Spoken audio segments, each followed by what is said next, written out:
A tiny island, no oil, no natural resources, no farmland. Yet today, Singapore's GDP per capita consistently eclipses the United States, Germany, and Japan. This accumulation of wealth happened in less than 60 years. It was not a lucky resource find, but a sequence of specific calculated decisions. By examining the mechanics of this transformation, we can see how the logic used to build a nation can be stripped down and applied to the growth of any organization or career. The starting point for this experiment was a total collapse. In 1965, Singapore was forcibly expelled from Malaysia. Overnight, a nation with no army, no clean water, and severe racial tensions.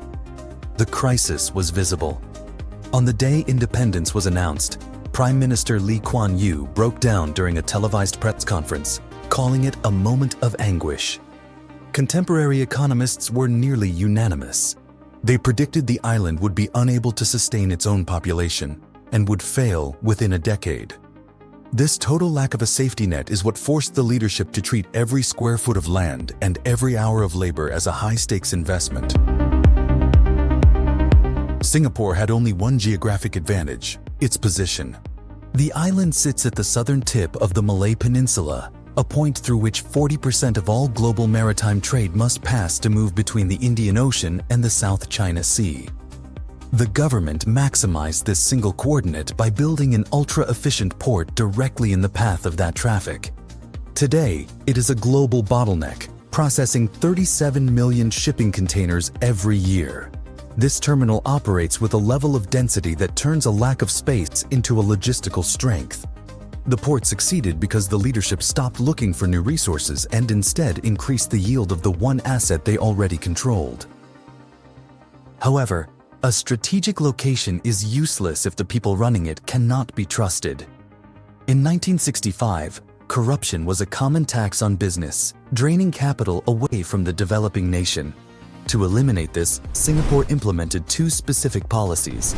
They began paying government officials among the highest salaries in the world to discourage bribery, while simultaneously enforcing a ruthless zero-tolerance policy for any legal breach.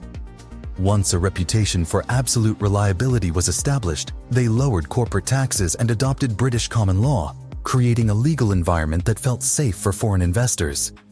This trust transformed the skyline. Multinationals like Apple, Google, and Shell moved their regional headquarters here, not for the weather, but for the certainty of the legal system.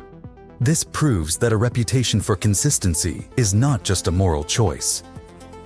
It is a functional form of infrastructure that lowers the cost of doing business. Without oil or minerals, the government realized the only way to sustain growth was to turn the population itself into a high-value export.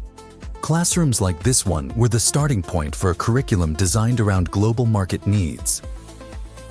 The state prioritized math, science, and technical skills that would make the workforce indispensable to international tech and finance firms.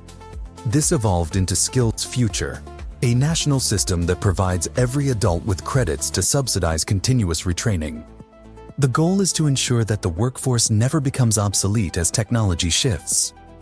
In an economy with no natural buffers, a citizen's value is directly tied to their ability to pivot alongside global demand. To maintain a high-functioning workforce, the state had to ensure social stability. Today, over 80% of the population lives in government-built housing. These are not neglected projects. These developments are meticulously maintained using strict ethnic and income quotas to ensure different groups live in the same buildings.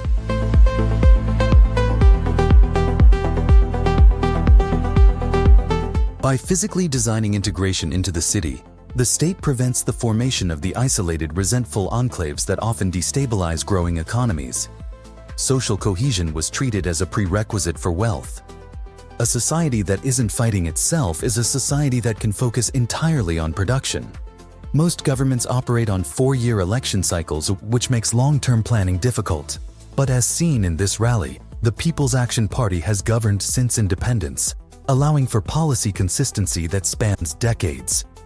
This allowed the creation of sovereign wealth funds like TEAS and GIC. Instead of spending every dollar of tax revenue today, the state invested its reserves globally, turning the nation into a self-funding entity. Singapore's current status was not an accident of history. It was achieved by a leadership willing to delay immediate comfort to secure the state's survival 50 years into the future. The logic that built this island, treating reputation as infrastructure and personal skills as a depreciating asset that requires constant reinvestment, works at any scale. Whether for a nation or an individual, what resource do you currently have that you aren't maximizing? If you want to see how other overlooked systems are changing the world, subscribe. We're just beginning to see how these patterns work.